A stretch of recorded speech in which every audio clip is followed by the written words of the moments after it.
नाज़रीन, असी हिन वक्त कंबर जे ॻोठ दीनपुर में मौजूद आहियूं, जेको ही ॻोठ ॿोॾि में मुकम्मल तौर तबाह थी वियो हो।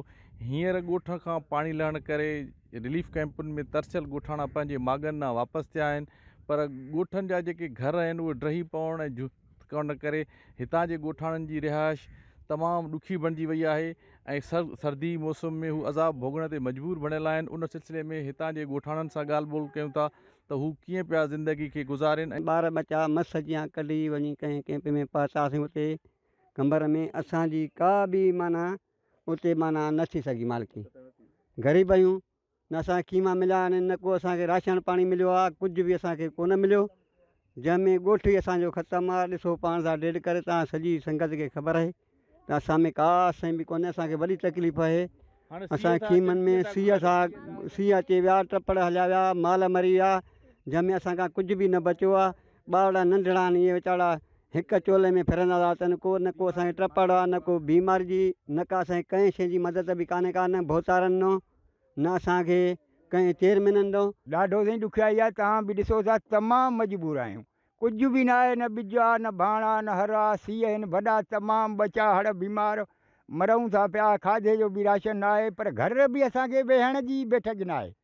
न असां वटि को अहिड़ो हुकूमत आहे, न को वॾेरो आहे। उते बि रोडनि ते वेही वेही मोटी आयासीं, का शइ न थी। हिते बि साईं ईअं वेठा आहियूं, तव्हां ॾिसो था, न खीमो आहे, न ॻाल्हि आहे, न माड़ आहे। हर शइ ड्रही वई आहे। जेके घर बीठल आहिनि इहे बि ॼण ड्रथल आहिनि। कुझु बि न आहे, का मदद न आहे। ख़ुदा कारण हा साईं, सीअ जी मौसूमात तमामु तंग। ॿार हड़ बि बीमार थी पिया आहिनि, मलेरिया थी वई आहे सीअ जे करे। हाणे माल मरी विया, हाणे असां माण्हू मरंदा वेंदासीं। सभु वॾी ॾुखियाई आहे। पाणी आयो जंहिंमें असां कंबर शहर लॾे वियासीं, उते बि असांजी कंहिं बि वार न कई। वापसि हाणे मोटी आया आहियूं। इहे ॾिसो था, सॼो जान ड्रथो पियो आहे। कंहिं न टेंड ॾिनो आहे, न कंहिं माली मदद ई कई आहे, न कंहिं असांजी का मालिकी कई आहे। उते बि रोडनि ते वेही वेही मोटी आहे त का शइ बि न मिलियो। वरी हिते आहियूं त न ॿिज आहे, न भाण आहे, न का शइ बि कोन्हे। जॻहियूं इहे बिल्कुलु ड्रथियूं पियूं आहिनि। सीअनि में तमामु तंगियूं, असांखे का शइ बि न मिलियो आहे। महिरबानी करे असांजी मदद कई वञे। भाऊ हिते आयो पाणी, इहा बोॾ आई, पोइ असां त निकिरी वियासीं, वञी रोडनि ते वेठासीं। पोइ रोडनि ते वेही वेही ककछासीं, कुझु न मिलियो, का शइ न को फंड मिलिया, न इहा मिलियो तंबू इहे न मिलिया, कुझु बि न। पोइ असांजो पाणी सुकी वियो, घर जो मोटी आया आहियूं, घर ड्रथल आहिनि, कुझु बि न आहिनि। वेहण जो न, ॿार नंढड़ा सफ़ा सीअ ते मरनि था। असांजा ॿार सुता पिया आहियूं, खटूं ॿार बीमार थी पिया आहिनि।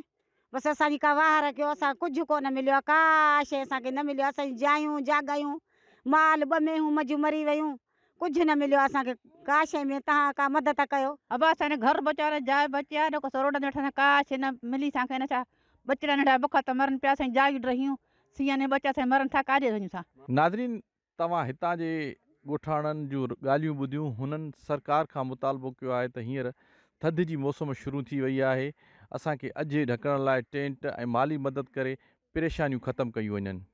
कैमरामैन शुएब सां गॾु नूर अहमद खोसो, KTN न्यूज़ कंबर।